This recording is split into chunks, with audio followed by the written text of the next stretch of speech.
يا قلبي اذكر أحمد عين الهدى مفني العدا برا كريما محسنا بحر العطايا والجدا.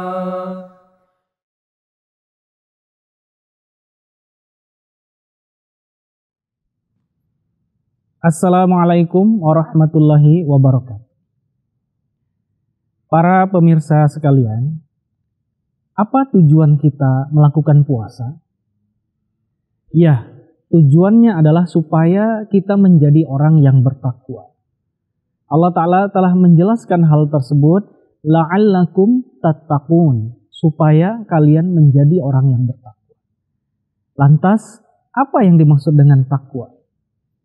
Hazrat Masih Maud alaihissalam telah menjelaskan demikian indahnya, yang mana beliau telah mengumpamakan takwa tersebut seperti sebuah piring atau sebuah wadah makanan yang dibersihkan sedemikian rupa, kemudian yang indah, yang mana di piring atau di wadah tersebut siap untuk dihidangkan makanan. Tetapi jika wadah yang indah dan bersih tersebut kemudian tidak diletakkan makanan di dalamnya, apakah hal tersebut dapat menghilangkan lapar seseorang? Tentu tidak. Apakah akan bermanfaat bagi orang? Tentu tidak. Jadi kata Hazrat Masih Maud alaihissalam bahwa itulah takwa.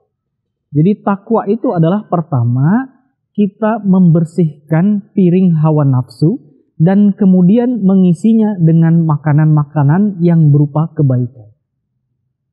Nah, dari permisalan mengenai takwa yang disampaikan oleh Hazrat Masih Maud menjadi jelas bagi kita bahwa puasa yang harus kita lakukan harus memiliki dua tahap. Pertama, kita harus membersihkan piring hawa nafsu di dalam diri kita. Kita mengekang hawa nafsu, kita menahan pikiran kita dari pikiran-pikiran yang buruk, yang jahat. Kita menahan lidah kita dari omongan yang buruk atau juga yang jahat atau yang menyakiti orang lain. Kita juga menahan tangan kita atau anggota badan kita untuk berbuat buruk kepada orang lain. Itu tahap pertama. Nah, tahap ini tentu belum sempurna. Karena seperti permisalan Hazrat Masih Maud, kita baru membersihkan piring rohani kita. Nah, selanjutnya adalah kita harus memasukkan makanan-makanan sehingga dapat membuat kenyang kerohanian kita.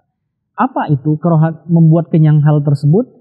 Nah, di bulan puasa tidak hanya kita mengekang hawa nafsu, kita perbanyak dengan ibadah-ibadah. Kita sholat tahajud, kita sholat tarawih, kita memperbanyak tadarus Al-Quran, kita berzikir kepada Allah Ta'ala. Kemudian kita banyak membantu orang lain selama bulan puasa. Kita bersedekah kepada orang lain. Kemudian kita juga memberikan maaf kepada orang lain, saling menyambung tali silaturahmi. Itulah kebaikan-kebaikan yang harus kita pupuk selama bulan Ramadan. Jadi dua hal inilah tahapan puasa, kita membersihkan piring hawa nafsu kita, kemudian kita mengisinya dengan kebaikan-kebaikan sehingga sempurna. Makanan wadahnya bagus, kemudian diisi dengan makanan-makanan yang bagus. Insya Allah ini akan menjadi puasa yang menguntungkan bagi kita di sisi Allah Ta'ala. Tetapi hadirin sekalian, kalau kita tidak memperhatikan hal ini, puasa kita bisa menjadi puasa yang membuat kita rugi. Bagaimana bisa? Bisa, ya. Manakala kita berpuasa, kita hanya berpuasa, tetapi kita tidak membersihkan piring hawa nafsu, atau kita sudah membersihkan piring hawa nafsu, tetapi tidak menghiasinya dengan makanan.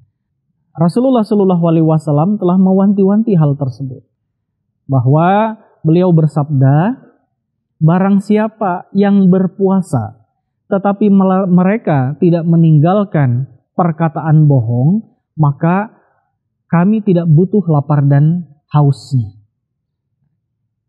Kemudian ada satu lagi yang harus kita sangat perhatikan, jangan sampai puasa kita menjadikan kita benar-benar menjadi orang yang rugi serugi-ruginya.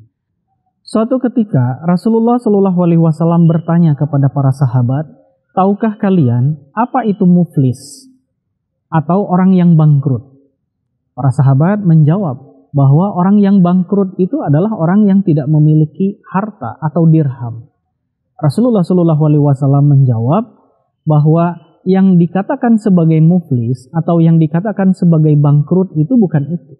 Tetapi orang yang muflis atau orang yang bangkrut itu adalah seseorang yang di akhirat membawa pahala sholat, membawa pahala puasa, kemudian juga membawa pahala zakat, tetapi di dunia dia mencaci orang lain, dia menuduh orang lain, kemudian dia menumpahkan darah orang lain, memukul orang lain dan memakan harta yang haram, maka kata Hazrat Rasulullah SAW, segala kebaikan dirinya akan dilimpahkan kepada orang-orang yang dia zalimi tersebut.